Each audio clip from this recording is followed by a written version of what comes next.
Welcome to Deep Links. Today, we're diving deep into one of the most devastating conflicts of the 20th century, the Spanish Civil War, a brutal struggle that raged from 1936 to 1939 and left an indelible mark on Spain and the rest of the world. Now, some of you might be wondering, why focus on the Spanish Civil War? It's not the most talked about war these days, but trust me, this war had massive consequences, not just for Spain but for the world. It's the conflict that paved the way for World War II and shaped the political landscape in Europe for decades. Today, we're going to break down why the Republicans lost this crucial war. Strap in, because we're not talking a simple "they just got outgunned" story.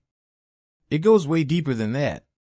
The Republicans, for those of you unfamiliar, weren't modern Republicans like we know them in the U.S. They were a coalition of left-wing groups, communists, socialists, anarchists, and liberals, trying to maintain control of Spain's government. They were fighting against the Nationalists, a right-wing force led by General Francisco Franco, who would go on to become Spain's dictator for decades. Let's break down the reasons why the Republican side, despite its idealism and large following, lost the war. And when I say break down, we're going to hit on everything from political division to military mismanagement to the global forces that helped determine the outcome. 1. Internal division. A house divided can't stand. Alright, first things first, when you think about the Republican side in the Spanish Civil War, don't imagine some tight-knit, well-oiled machine working together for a common goal.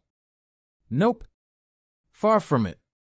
The Republicans were a coalition of different, often opposing, political ideologies. You had socialists, communists, anarchists, and liberals all grouped together because they had one shared goal, stopping Franco and his nationalists. But beyond that, total chaos. These groups wanted completely different things for Spain's future. The communists, who were backed by the Soviet Union, wanted a centralized, authoritarian state.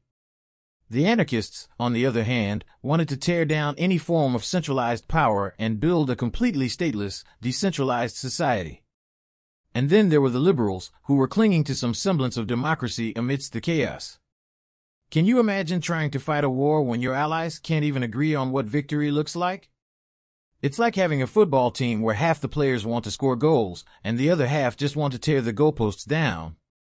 This lack of cohesion was a huge problem for the Republicans, and Franco took advantage of that. He had one clear goal: establish a nationalist, fascist regime. No infighting, no ideological squabbles, just focus and discipline. That internal division among the Republicans? It cost them dearly, both on the battlefield and in the political arena. How do you plan a united war strategy when your commanders are more focused on arguing with each other than fighting the enemy? Exactly, you don't. 2. Foreign support. Where's your backup? Now, let's talk foreign support. The Nationalists had backing from Nazi Germany under Hitler and Fascist Italy under Mussolini. These guys were all in on helping Franco because they saw a friendly fascist regime in Spain as a huge strategic win. Germany sent planes, tanks, weapons, and soldiers, all under the infamous Condor Legion. This legion was responsible for some of the war's most brutal airstrikes, like the bombing of Guernica, immortalized by Picasso's famous painting. Italy sent tens of thousands of troops and was more than happy to help Franco's nationalists crush the leftist forces. The Republicans? Well, they didn't fare so well in the foreign aid department. They did get some help from the Soviet Union, but it wasn't anywhere near the level of support that Franco got from the Axis powers. And let's not forget about the international brigades, volunteers from around the world, including Americans, Brits, and others who came to fight against fascism. While their contribution was noble, it just wasn't enough. Volunteers, no matter how idealistic, can't go toe-to-toe with trained armies equipped with modern military gear. But why didn't the Western democracies, Britain, France, or even the United States, step in to help the Republicans? The simple answer: they didn't want to. Britain and France were more worried about the rise of communism than about stopping fascism. They saw the Republican side as being too closely aligned with the Soviet Union, and they feared that helping them would spread communism across Europe. So, they decided to stay neutral. The non-intervention agreement was signed, which, on paper, meant no foreign countries were supposed to get involved. But in reality, it was a one-sided deal. Hitler and Mussolini ignored it, and so Franco's side got all the support it needed, while the Republicans were left out in the cold. 3. Disorganization. Who's in charge? Another big issue for the Republicans was plain old disorganization. It's easy to romanticize their cause. They were fighting for freedom, equality, and against fascism, but the truth is, their war effort was a mess. Many of the Republican forces weren't even professional soldiers. A lot of them were political militias, loyal to their own ideologies more than to the central command. So, you had anarchist brigades, communist militias, and local defense forces, all doing their own thing, often refusing to take orders from the Republican government or military commanders. This lack of military professionalism was a major problem. In war, discipline and unity are crucial. Franco's nationalist forces, on the other hand, were far more organized. They had professional soldiers, and Franco was able to exert strict control over his troops. He didn't have to worry about the kind of infighting that plagued the Republican side. Plus, Franco had the benefit of experience. His forces included many veterans from Spain's previous colonial wars, as well as foreign military experts from Italy and Germany. The nationalists weren't just a ragtag bunch of rebels, they were a well-coordinated military machine. 4. Economic struggles. War is expensive.